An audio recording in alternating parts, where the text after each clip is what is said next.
Hi Civ fans, Ed Beach here, creative director of the Civilization franchise. For more than 30 years, this series has challenged players to build an empire to stand the test of time.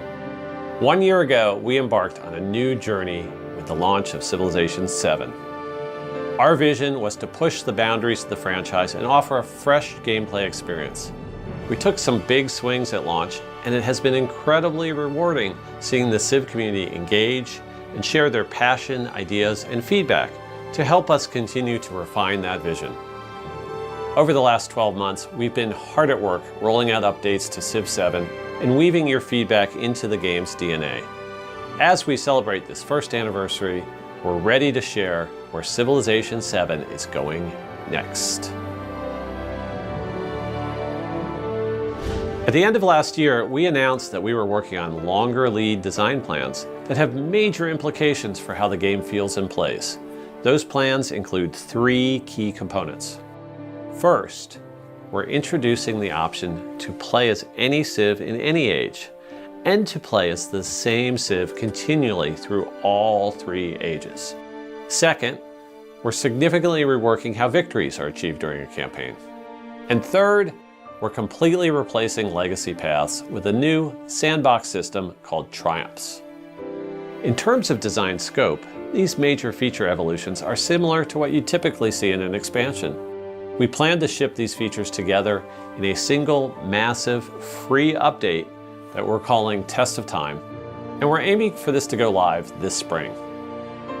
Though we're eager to share more about the Test of Time update with you today, please keep in mind that the update's exact release timing, the details of its features, are all subject to change as we continue to receive and iterate on community playtest feedback. With Civ 7, our goal was to deliver a more dynamic empire-building experience, where your civilization evolves and reinvents itself over time.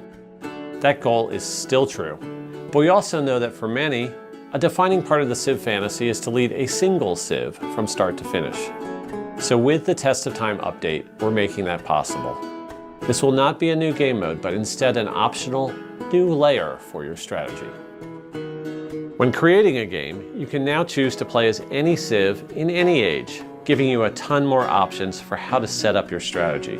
And once your campaign begins, you now have a new option during the age transition process. You can still select a new Civ during an age transition as you do today, or you can choose to stay with your current Civ and continue your campaign. There are a lot of design implications for this change, so to make this feel balanced and rewarding, we're testing some new gameplay concept. Every Civ has an apex age, where they are at the height of their power and have access to their full, unique kit.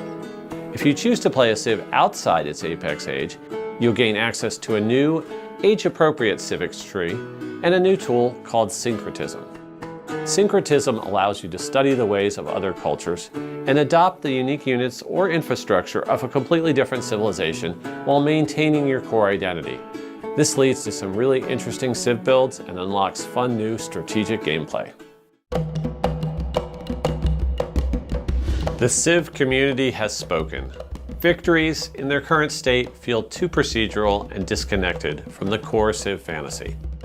So we're overhauling the system with replayability at the forefront. Now, your path to military, economic, cultural, or scientific victory begins in the Antiquity Age, and you win by establishing dominance over a wide range of activities, not a simple age-by-age checklist. Whether you're combining wonders and great works for culture, or mastering gold buildings and treasure fleets for an economic win, the goal is to make sure your win is a direct result of the interesting choices you make throughout a campaign. We've heard your feedback that your journey in Civ 7 can sometimes feel a bit too on rails. To fix that, we're completely replacing legacy paths with a brand new system called Triumphs. Triumphs are tied to the 6 core attributes like scientific, expansionist, diplomatic, and offer a wide range of optional but challenging objectives. Completing these won't just mark your progress, they'll reward you with instant bonuses or strategic rewards to help shape your empire in the next age. You'll trigger some triumphs through normal strong play, like reaching 200 population or being the first to build a university. While to achieve others, you'll have to veer onto a less traveled path, such as being at war with every other player or aggressively claiming most of the natural wonders. It's all about giving you the tools to pivot your strategy whenever you see an opportunity. This is a massive shift in how the game feels, and we've included a lot more context and deep dive logic in the full anniversary article going live with this video. I really encourage you to head over there to see more details around the vision for all these features. Okay, now let's dive into Update 132, which will be going live very soon. As always, these are just the highlights. You can find the full details in the patch notes when the update does go live. First, we're rolling out nested tooltips across production menus and the tech and civic trees, so better access to key information right when you need it. This is just the beginning, so expect more updates that expand nested tooltips to additional areas of the game. As part of our continuing balance adjustments, we're delivering reworks and buffs for several civilizations, including the French, the Mughal, and Dai Viet empires. We're also deploying a set of targeted system updates. First, AI diplomacy biases have been adjusted to better align AI behavior with each leader's intended personality. Second, coastal raids have been reworked to function more like naval pillaging, bringing them in line with the new systems we've introduced over the last few updates. And third, we're introducing a new appeal lens.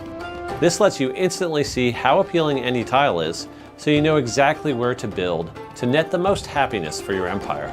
The most appealing tiles of all, ones shown in the lens as breathtaking tiles, are where your happiness bonus will now be strongest. And because it's our anniversary, we have a special surprise. We're welcoming back the legendary demigod of Uruk, Gilgamesh, to the leader roster. Gilgamesh is free for all players as a thank you for your support this year, along with an anniversary profile badge and title. To help you get started with him, you can find the full Gilgamesh game guide on civilization.com right now. We have plenty more planned for the next 2 weeks. A Discord giveaway you won't want to miss. A mystery plushie reveal with our friends at Makeship. And Civilization 7 hitting Apple Arcade on February 5th. Plus, look out for a special behind-the-scenes video on February 11th from our audio team on the making of the full Civ 7 soundtrack. On behalf of everyone at Firaxis, thank you for all of your feedback and hours spent taking one more turn this first year. Happy anniversary from us at Firaxis to all of you, and to many one more turns together.